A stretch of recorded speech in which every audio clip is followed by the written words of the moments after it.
Hello, and welcome to the Joyous Podcast. I'm Mike Carden, co-founder of Joyous. My guest today is Alex Badenoch. So Alex was most recently the Group Executive Transformation, Communication and People for Telstra, led the company's transformation strategy on behalf of the CEO and the board. Subsequently, Alex is a senior advisor at McKinsey and at Joyous. So I've been lucky enough to have had many chats with Alex now on enterprise transformation, and every conversation seems to have a new aha moment, as the kids say. So welcome to the show, Alex. Thanks, Mike. Lovely to be here. Hey, now I'm sure you know I like to start these podcasts with the origin story, as they say in the superhero movies. So tell us, go right back. Where does the Alex Badenoch story begin? Yeah, no superheroes in it, but I actually had a bit of a different upbringing, which no doubt has sort of led or impacted where I've ended up. I spent my life moving around. I was actually born in Germany and then moved every 2 or 3 years across a really broad set of countries everywhere from Yugoslavia to India to Korea to France to Germany. And I think it was a wonderful upbringing. It gave me amazing exposure to different cultures, to the richness of human beings and everything that goes with that. And also, I think, probably made me pretty adaptable to working in really different environments, which has come in handy over the years. But all of that, for whatever reason, made me quite fascinated with the human condition, societies, communities, how they operate. And I think from fairly early on, I knew I wanted to work in some sort of capacity around people, culture. I think originally it was probably more down sort of social work kind of path, but always actually had a passion or an interest in studying psychology, which is what I did with every intention of being a practicing psychologist, which never happened. I got a little distracted. I took a part-time job and sort of ended up doing sort of the hiring and a bit of the staff management and bits and pieces. And I thought this is actually quite interesting. And it was a really practical way of applying some of the thoughts and theory that I'd learnt. And I just kept going and have carved a career which is probably a little bit reminiscent of the childhood, because while human beings and human behaviour has always been a core part of what I do, it's been industry agnostic across everything from retail to chartered accounting to heavy supply chain logistics, telecommunications. So I continue clearly to seek out the variety of experience, Mike, in my life, just the way it started. Going back, just that bit of moving around a lot as a kid. You mentioned culture. Do children even notice different cultures? Yeah, I think you do. You don't know what it is, but you notice different. You certainly notice different sort of environments that you're in, and that it feels different. And I had very strong both positive and negative reactions to different environments. Some were easier to adapt to. Some were warmer and welcoming. Some were more rigid.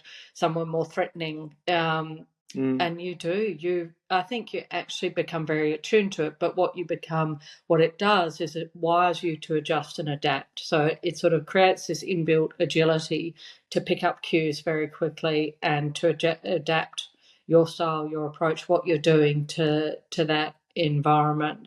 I actually think children are probably far more culturally attuned in many ways than adults. I think someone once said this to me that their definition of culture, and I'm sure there's not a broad definition of culture, but their definition of culture was that you have a thought in your head, and then you translate that into speech or action or something. You manifest it into the world, and you do that through your cultural filter. And then the person at the other side sees your action or your speech or whatever, and they take that and they process it through their cultural filter and turn it into a thought in their head. And so if you have the same culture, your thought and their thought will end up being approximately the same. But if you have very different cultures, you can end up with very, very different thoughts. Yeah, I think that there's probably some logic to that. There's no doubt our cultural experiences wire our brain to see things, perceive things, experience them in particular ways. And there are things that will feel a cultural fit, so they'll feel comfortable. And there are things that will not align to the cultural norms that we were taught. And sometimes you don't even know why you're reacting. Someone will be saying something or doing something. You can feel it. You can, it can be, it can be quite a strong, almost physical reaction, and you won't have a logical expression as to why you're reacting. But I think it'll often be the cultural rub of something that doesn't quite fit with, in your words just before, with the way your filter was formed. It's interesting, isn't it? I think we used to think of cultures as really existing between different countries or different ethnicities, but gosh, I think there's really quite different cultures within. You live in Australia, within Australia, just within Australian society, that are not always based on those kind of maybe ethnic lines, based on all sorts of things around your bubble and what you grow up with. Without a doubt, I think sometimes we assume way too much that certain communities are quite homogeneous when they're not, that there are different defining factors. And we often make an assumption just based on what we see, right? So you see me, I'm a woman, I'm clearly Anglo-Saxon, I speak English reasonably well on a good day. And so you will probably decide that I was born and raised in an English-speaking country, you would have made probably a whole bunch of assumptions about who I am, many of which actually will be wrong. So are you German speaking originally, or?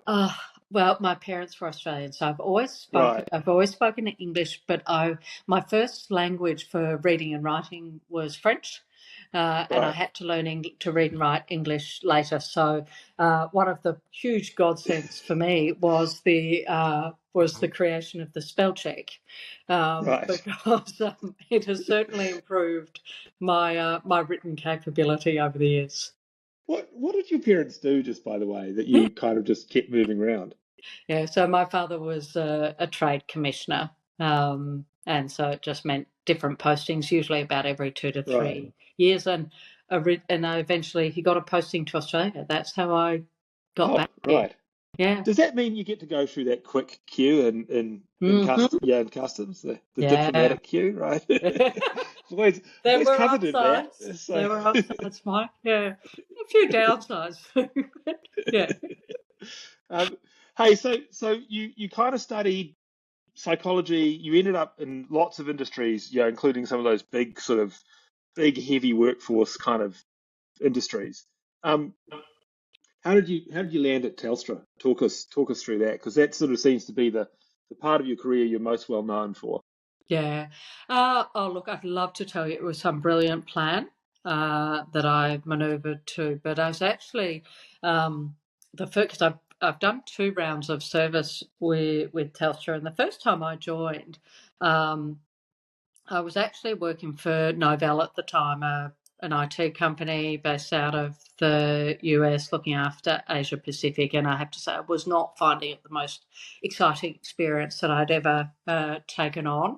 And someone I knew just rang me and said, "Oh, well, do you know anyone who might be good? I'm looking for someone to fill," which was at the time the head of HR for all the consumer parts of Telstra. I said, "Well, actually, that sounds like a really good job. I'll take that on." And so I did, and it was, I think, to be honest, at the time, what I knew is that it was. I mean, it was big. It had the complexity of large scale workforce. It had transition challenges from going from government owned to a private enterprise, and so all of that was attractive. But I was not, having not grown up in Australia, I wasn't sort of deeply connected to Telstra. I didn't feel any strong opinions one way or the other. So it was more those dimensions that had me join it. And then having got into it, it's an amazing company. It is genuinely, and I've worked across a lot of business, genuinely one of the most interesting, challenging and complex organisations to work on. So if you're highly sort of stimulated by complexity and challenge, but opportunity to impact, because that's the flip side with Telstra is, yes, it's hard, it's big, it's complex, but there's a genuine curiosity and willingness to learn and to shift and to move. So it's somewhere that you can really have impact at scale. And I don't think those opportunities come around every day. And in my first stint, I worked across two CEOs. I worked Sol Trujillo, who was very famous or infamous for his tenure and leading Telstra, but also with David Thodey. In that first round. So extraordinarily sort of high change periods, going from, probably slightly sleepy government to much more commercial, sort of harder performance edge, really trying to get after it with David, then the customer experience side. So there was sort of fabulous change periods within the organisation. But my second stint, I have to say, was by far the most exciting. And I think what it was, again, if you sort of step back and think, at that point in time, I rejoined Telstra as the company had renationalised the fixed line network, had taken about a third of the company's revenue out of the business. We had cranky shareholders. We had pretty cranky customers, and not particularly happy employees. So we were winning on all fronts. It was the trifecta of challenges, and we needed to truly, truly innovate and make a substantial business change to the business. And I think that is a moment in time that's just an absolute gift in terms of leadership if you jump in and take it on. And I think that's why I went back. That's why I had an amazing opportunity as a leader to have impact over that 6 to 7 year period. Yeah, I remember you saying, when we caught up a while ago, that piece where you remove that third of the revenue, the kind of fixed line infrastructure kind of business, it's like removing a Qantas worth of revenue. Yeah, it is, and I don't think many people sort of had quite sort of digested the size and scale of it. And when you think of it, I find it useful to think in those terms, because it then makes you realise, the ability to just organically grow that amount of revenue overnight is pretty tricky. Oh yeah, of course, right. Equally, it's not something you can necessarily go and acquire very easily. So it means you've got to adjust your cost base by about 30%. And you have to also rethink what you are in the market, because actually your product base has changed, your relationship to your customer has changed. You can't get more dramatic than that in a way. Yeah. When I worked for HP in the early 2000s, Hewlett Packard, we were the computing behemoth at the time, and the market expectation was we would grow 10% a year. 10% a year was the size of Microsoft. So the actual level of invention that actually had to underpin that growth is something that people can't really. It's very hard to understand how much you actually have to outperform to do that. That's extraordinary. That's even scarier than going and acquiring a Qantas, really, isn't it? Hey, so just talk me through that kind of transition from, it's kind of an OD, HR, people and culture kind of background through to transformation. You're now running this transformation. How does that first part of your career kind of equip you for the transformation role? Yeah, look, I think I've always been a collector of work or activities or projects that sat slightly outside of my realm, and I've been lucky enough to be parts of businesses in different periods of change. But potentially, I think a good good sort of reference point is the job I went to between my Telstra stints. So I went to a company called Asiano. And it's not a company most people know because it's a B2B company. It's not a consumer business, but it ran things like 50% of the port in Australia. It ran with a significant line share of the Crossland railroad that transported sort of really everything from coal to trucks and cars and all that sort of thing. It was a pretty tough industry, and as many in Australia would know, it was probably known for having a really militant and somewhat sort of aggressive industrial environment. The unions are not particularly friendly, and there's other elements that sort of sit alongside the waterfront, which are challenging. That business had been spun out of another business at a very sort of high multiple. Yeah, people had bought in at a very high share price, which had crashed pretty quickly. So again, you had disgruntled shareholders. You had a workforce that didn't have much trust or love for its employers, and in some cases with reasonable reason. I don't. I think environments you kind of you participate in them as leaders. They don't come from nowhere, and so low trust, low engagement from an employee perspective, and solid performance, but not really shooting the lights out. So again, it was sort of that sort of threefold opportunity to have an impact. And I got the chance to work with a great CEO who ended up being the chairman of Telstra, actually, John Mullins. So, the first thing is my transition was deeply helped by working with amazing leaders, because I think you learn a lot.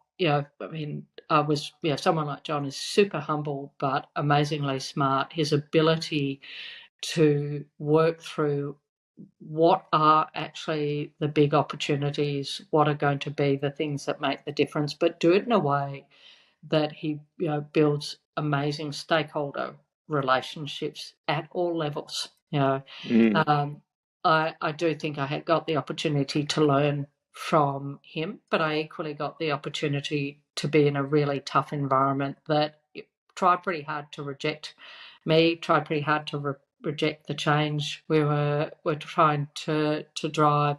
So I think I built the resilience. I think I built a capability to understand what the levers of change were in an organisation, and so much of change is driven by organisational structure, operating model, leadership style, capability, which drives culture, and the relationship you have with your workforce. I know, many transformations are built around digitisation or built around taking big costs out, those sorts of things. I think the heart of transformation is organisation, people and culture. And when you get those components right, then the byproducts are often that you can then improve performance, or that you take, by default almost start to release costs out of the business because you take unnecessary work out of the business, or you're willing to streamline how you do work. So in that job, I had sort of started to spread my wings and took on communications, took on actually a small sort of customer or business development kind of function, where I was responsible for looking at the company-wide customer experience, how we might be able to bring together different components of the business. So things that were very non-HR-y. So I started doing that there, but then went back to pure HR when I went back to Telstra. But again, I think I was lucky enough to work with a leader who had an appetite for and a belief in the need for change, and aligned very strongly that the heart of the change was going to be the organisation, its people, its culture, its leadership, and therefore it felt very logical to both the CEO and the board that I be the right person to take the cross-company leadership. Yeah, you just sit at that nexus, right? That intersection. So just to sort of to summarize that, the TLDR version of it. When I say transformation, what does that mean to you? Yeah. To me, transformation is something that is large-scale, profound change. It's not sort of little incremental components. It's something that is fundamentally disruptive of either the way a company works, what it does, its cost base, its customer base. It has to be something very substantial, and for me, usually over a very defined period of time. So you have a reasonably clear view of where you're going, over what time frame, and that there's a magnitude, substantial magnitude of change involved. Mm. So talk us through then the Telstra transformation and particularly what made it a success, because it's vaunted as a success within Australian business, right? So talk us through that. Yeah. Well, I think first of all, necessity is a wonderful thing. We, as I said before, we did have that we had the pre-built burning platform, which was useful, but that of itself doesn't necessarily guarantee change. I think, the Telstra transformation, first of all, I think it did something a little different to many that I've seen, in that it was very much a holistic transformation. It wasn't a customer transformation or a digital transformation or a cost transformation. It was all of the above, because it became very clear to myself, to others, that the only way we were going to do what we needed to do was to tackle all of the challenges at once. And that was a big debate.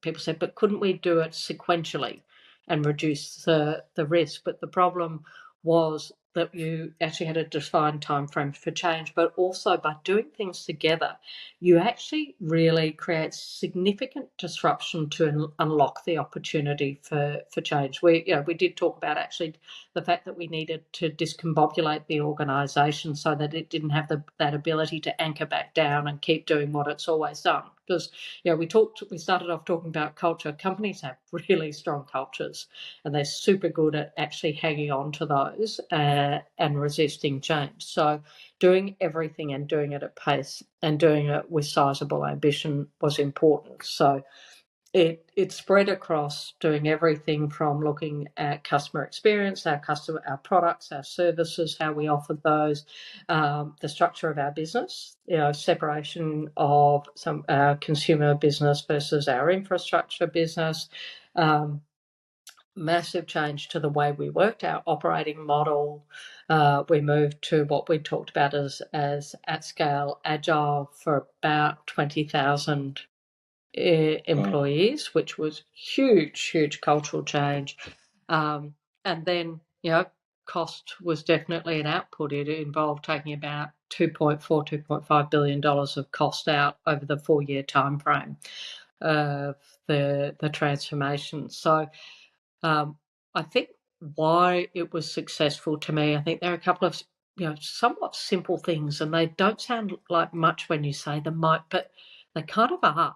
And the first was we actually wrote it down and got very clear on what our plan was. The T22 scorecard was 1 page, 4 pillars, 5 or 6 sort of key goals under each one, and 2 or 3 very clear measures of success for each of those pillars. It was very simple. We did not try and boil the ocean. We did not try and capture everything that could ever be done, but we wanted those beacons there that would hold us to account and give us sort of the clear sort of goalposts or the milestones as we travelled through that 4-year journey. But writing it down and publishing it to our shareholders, publishing it to our people, it's like making a personal promise as a senior executive, which I think is extraordinarily powerful, because you hold yourself to account then, and you also have a way to hold everyone else to account along that journey. So I think the clarity of what we were going to do was really important, but also the discipline that came with that. The fact that we could measure it, monitor it, knew if we were on track, that we could communicate progress really clearly to the market or to our employees. And we only ever use one document. They weren't different packs produced. We only ever use that one pager pretty much all the way through. And T25, the next iteration of the strategy, has a one pager that looks very similar to it. So that was hopefully it's not exactly the same things on not it. Exactly. No. Different pillars, different goals, different measures. But the disciplines have carried through to the way that Telstra does business now, which is also, I think, part of the trick. Transformation wasn't something that sat over to the side. For the period of time, it was how we ran the business. It was our strategy. There wasn't the strategy and then transformation. Transformation was fascinating. our strategy. And I think often it's kind of like a special project as opposed to actually being your business strategy. Yeah, being completely central, right? Yeah. It's an interesting thing. I've heard this a bunch actually from a lot of successful leaders recently. This I guess, what would you call it, tension between setting a strategy and making it simple. And then this thing which happens to humans, but particularly to leaders who are always involved in the next thing. Of going, I thought of something new. I kind of want to now insert that into it rather than going, hey, actually, we've decided what we're doing for the next 2 or 3 years and we're just going to keep doing it. Yeah. And the discipline of sticking the course, staying the course is so powerful.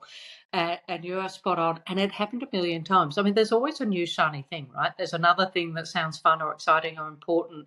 And it wasn't that you completely shut yourself off to possibility or to innovation, but you really challenged yourself, and there had to be a very good reason for changing something. So one of the things my team did is it governed that. It governed the change protocols. It had to pass a set of standards if you were going to move anything in the plan. We had, for example, a little curveball called COVID in the middle of it, right? We hadn't planned that. And so you didn't plan COVID. That wasn't okay. wasn't in the one pager. And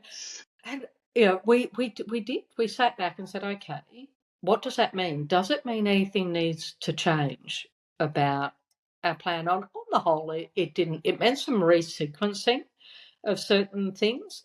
And for example, one of the really challenging parts of a transformation like that is it did mean about 30%, 25-30% of our workforce left the company over the period of the transformation.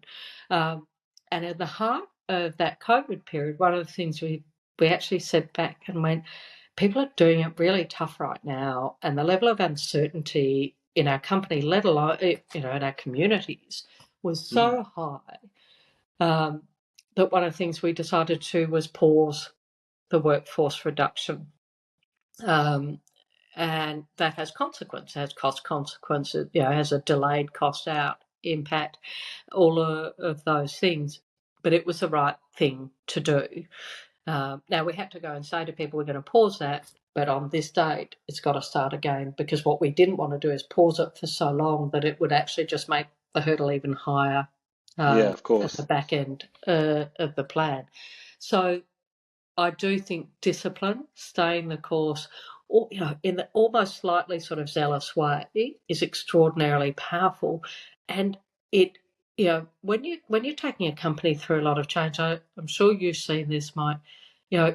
Human beings, there's that first reaction when you're going through change. I always felt like the organisation's holding its breath and it's hoping you're going to go away or forget the plan or, get distracted by something else, because they're not enjoying that first phase of change necessarily. And so I think consistency actually is really important to helping people come with you as well, because they can see the clarity of the plan, they can see that you're committed to it, they can see the regular rhythm, and so it actually creates a new certainty for them. And it's one of the things that really helps people through change. The clarity and certainty of what we're going to do next actually helps people start to deal with change and start to come on that path with you. Hey, so you and I co-hosted a lunch recently for transformation leaders in Melbourne. And before I go any further, I've got to do a shout out to to the folk at Gimlet, because that was a great lunch. So if you're looking for a lunch venue in Melbourne, the folk at Gimlet really looked after us for about 4 hours of our lunch. But we got to spend some time with some great transformation leaders there. Was there any kind of common themes that you heard in those chats? Yeah, absolutely. I mean, first of all, I think transformation was on the tip of everyone's tongues because I think, and it was, I mean, as you know, Mike, it was a very broad set of industries. It's not as if everyone was coming from the same place. People were at different points in their organisational life, but everyone was facing some sort of substantive challenge. And I think that's actually really common, across the board at the moment. Whether it's sort of digitisation, the impact of AI, whether it's fundamental shifts in customer expectations or regulatory environments, there's something substantial that everyone was grappling with. So number one was, it was hard to find anyone who didn't believe they had a pretty significant transformation agenda either underway or looming. Two, I think people were struggling or looking to find the way to create the clarity around their transformation journey. So, it's one thing because I think companies often start talking about transformation, but how can you make it specific, real, measurable, something that you can communicate? And my sense was they were still milling around in part how to do that. But also the other sort of really interesting conversation is how much is top down versus how much is bottom up. How much do you bring the employee voice into your transformation journey and planning and execution? And for a range of different reasons. I mean, one is partly about engagement, adoption, and acceptance. If you involve people, they're more likely to do those things.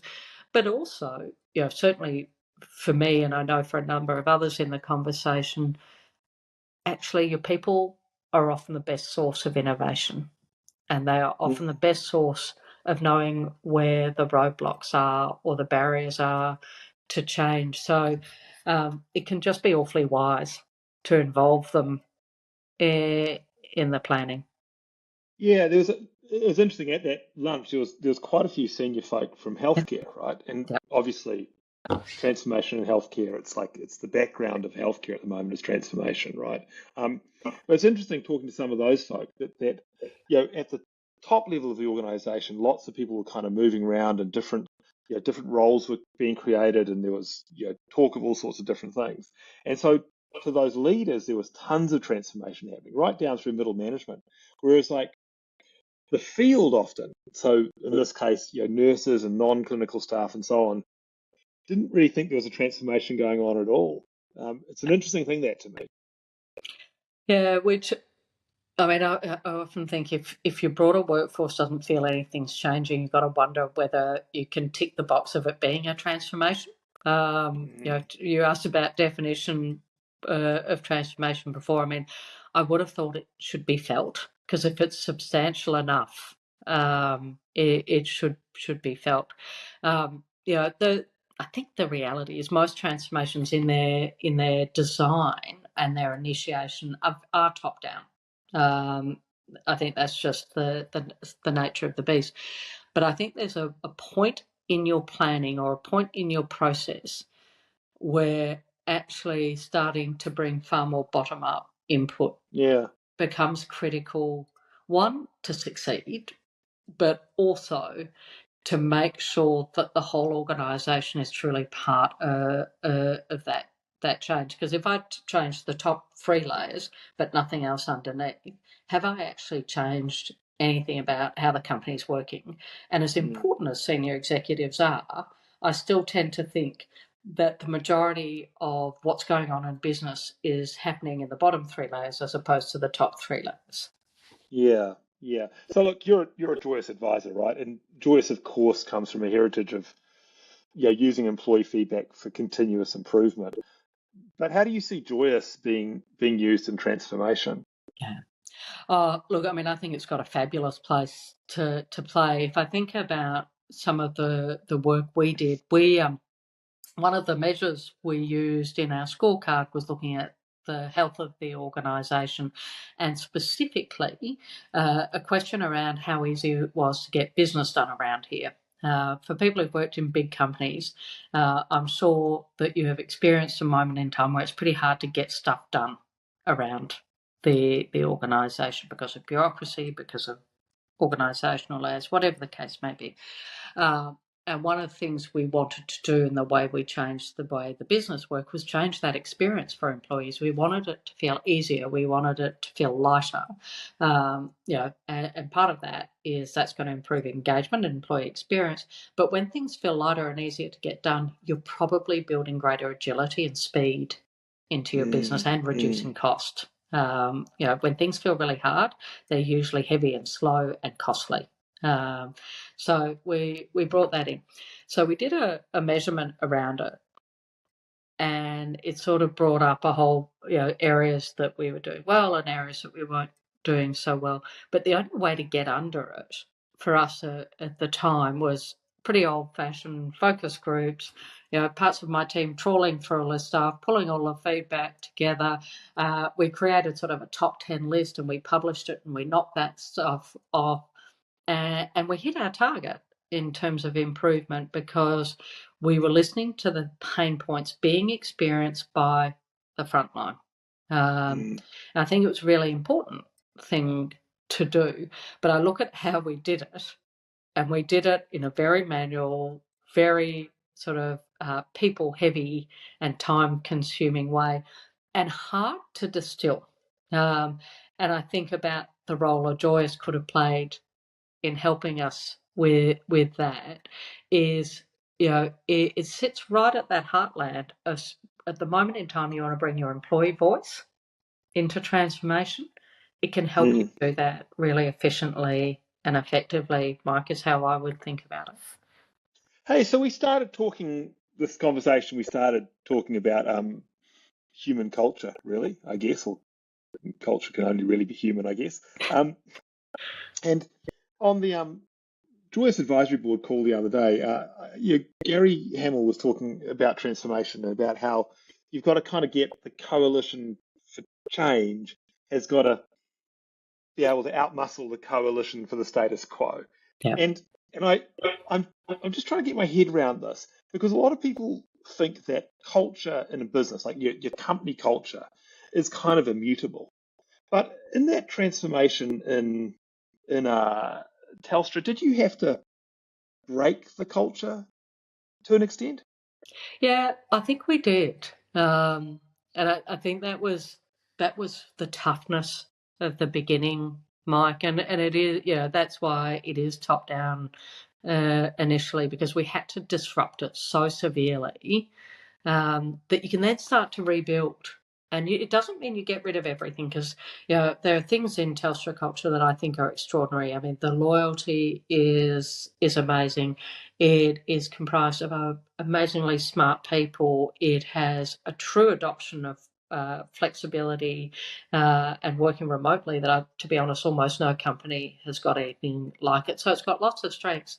But there were things we did have to break, and we did that in a range of ways. I mean, right up front, even the executive team, 50% of the executive team changed on the day of the announcement. All but one person were in a different job than they were the day before. Within the first couple of weeks, about 20% of senior management left the organisation. We shrunk senior management fast. And made very deliberate decisions about who stayed, people who we felt were going to help us sort of propagate this next stage. We worked pretty hard early on at building, I suppose, a coalition of the willing in helping us design some of the change.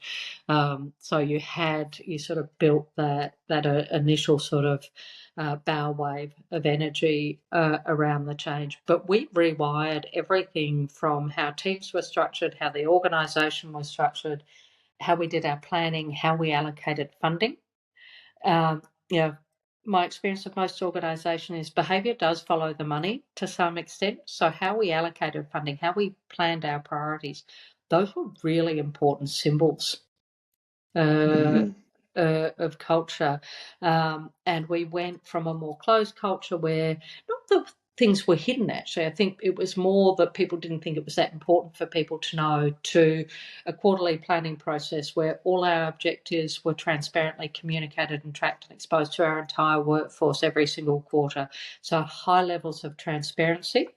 I think it sort of became it was shifting to be a far more sort of servant leadership type style, where the role of leader was to get rid of the obstacles rather than to run around managing what everyone did, because actually you hire really smart, good people, and they can go and, once they're clear on what needs to be done, very good at going and doing it. So it was a massive disruption, massive. I think that we'll close it there on that idea of the servant leader, because I think that is such a strong idea. This idea that you're there to remove roadblocks as a leader rather than to make all the decisions. Alex, it's been fascinating, really. What a ride too. Just for you and for the industry. Really, really interesting. So thank you so much for your time. Thanks for having me, Mike.